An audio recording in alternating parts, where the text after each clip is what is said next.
Towser and the Magic Apple by Tony Ross. It was a hot day, too hot to play or do anything. Towser sat down and enjoyed just being in the shade, under a tree. Suddenly, there was a crash! The tree shook and apples bumped down onto Towser's head. Which was great, but unfortunately, at that point, all of the children disappeared from the sofa and decided they didn't want to watch Towser and the Magic Apple, which was rather disappointing. I started thinking about it and noticed that Goldmark talked extensively about music within cartoons. So I had a plan and I thought I'd have another go. So this is take 2. Towser and the Magic Apple by Tony Ross. It was a hot day, too hot to play or do anything. Towser sat down and enjoyed just being in the shade, under a tree. Suddenly, there was a crash! The tree shook and apples bumped down onto Towser's head. There was a... To my,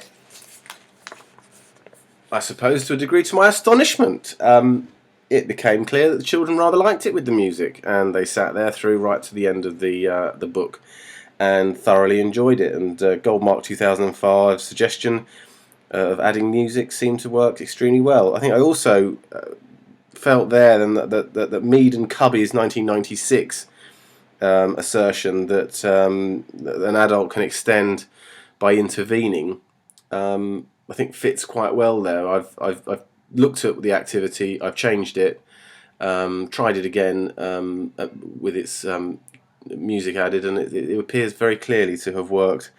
The children watched vigorously.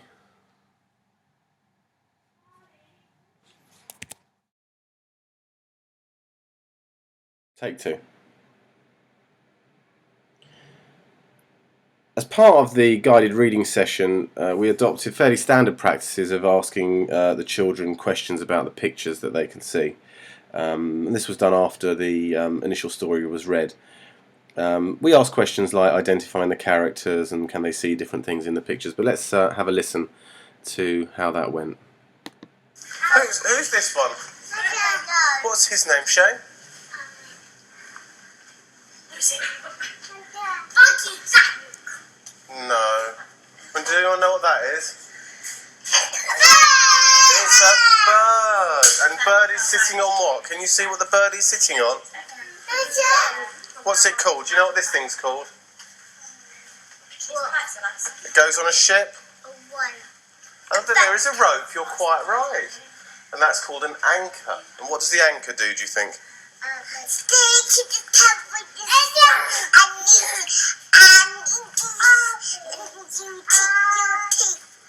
It's just to clean your teeth? Yeah. Oh, well, I suppose it's a bit spiky. You'd have to have very big teeth though, wouldn't you? And do anyone know what's this cat called? I know What's her name? It's my cat. What's your cat called? Kitty. You've got a cat called Kitty? Why did you call the cat Kitty? Dad just told me he's here. Oh. And what about Towser? Does anyone remember his name? Yeah. Did I just tell you what his name was by accident? The doggy at home. You've got a doggy as well? What's your doggy called? So I didn't necessarily get exactly what I expected, but I got some items within the picture identified. I suppose I expected the children to recognise the characters of Towser and Sadie, but what I got was their interpretation of what they could see. So Kitty, I've got a kitty at home. So although I didn't necessarily get what I expected, it certainly was beneficial, and the children, you could hear by their enthusiasm, had thoroughly enjoyed their experience.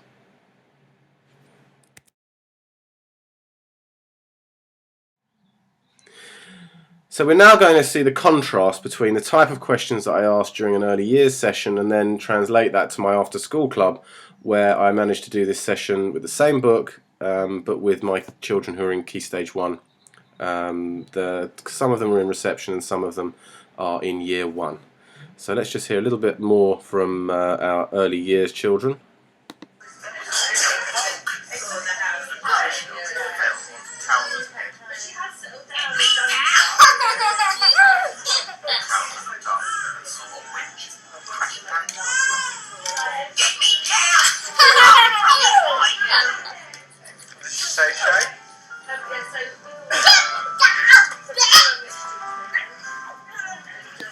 So what we can see there is that after watching this video as it is now on screen several times, the early years children are now beginning to remember certain refrains from the piece, and you can hear their laughter, and they're very excited about watching it now. So from that day one where I showed them it for the first time without music, where they had no interest beyond the first paragraph, to 3 or 4 days later where they've listened to and watched the book on about 4 or 5 occasions. The children are now recreating in their role plays and when watching on the screen the refrains of The Witch, "Get Me Down," in a rather screechy voice. Let's have a little listen now to our Key Stage 1 children and listen to them and how we've differentiated an older age group and more competent children in reading.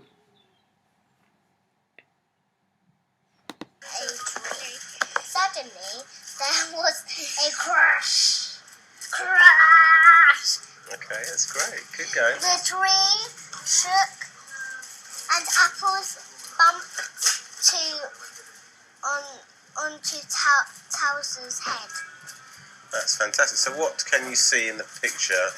What do anyone know who Towser is? Yeah, this one. He's so little. Is he? What sort of dog is he? Do you know? A dog. A dog. Do you know what kind of dog? Go on then, Jack. A board dog. A board dog. Well, I think he might be. A bulldog. Oh, I see. A bulldog. No, he's not a bulldog. He is He's a furry dog. What do you know? Does anyone know? Do you want me to tell you? Small dog. He is a small dog. He's a Big what? dog. What's a terrier? He is a terrier from the West Highlands. I am West. In fact, really, he should have a Scottish accent, shouldn't he? Let's have a look what happens next. So you can see there that we were able to let the children read for a start, and their level of speech and their interpretation is much greater. Let's have. There was a bigger bonk, and a crash helmet fell onto Towser's head. Screeched a voice. Towser looked up and saw a witch have crashed down above him. So what's happened, do you think, Jack? A witch crash landed, so all the apples. So when she landed, all the apples fell down. She landed. What sort of tree do you think they're in? Apple tree. Oh, wow, that's clever. And how many apples can you see now? 4. And what else? What landed on Towser's head to start with? Can you remember? But I forgot that. I don't know what fruit that is. It might be laying on the floor. Helmet. Oh. I forgot. I thought it was a fruit. You thought that was a fruit? Yes. Did you? And what is it again? Crash helmet. Oh, why would you be wearing a crash helmet normally, do you think? If you're crash. If you were crashing, or planning on crashing. If you crashed on the street or something hard, Yes. like that, you don't break your head. I see. On So it. when would you normally wear a crash helmet? When you're riding a motorbike. Very good. Let's see what Because happens. motorbikes are the fastest. Are they? Let's take a look at it. Towser held the witch down. He had never been froggified, nor did he. Crash helmet fell onto. We can see there that Jack, who is 6 is quite capable of interpreting what's going on in the text and what is going on in the pictures, and he's able to put his own slant onto why you might use a crash helmet, and he's able to identify witches and apples and count them quite clearly. So we can see a real distinction and differentiation between the early years children and the Key Stage 1's children.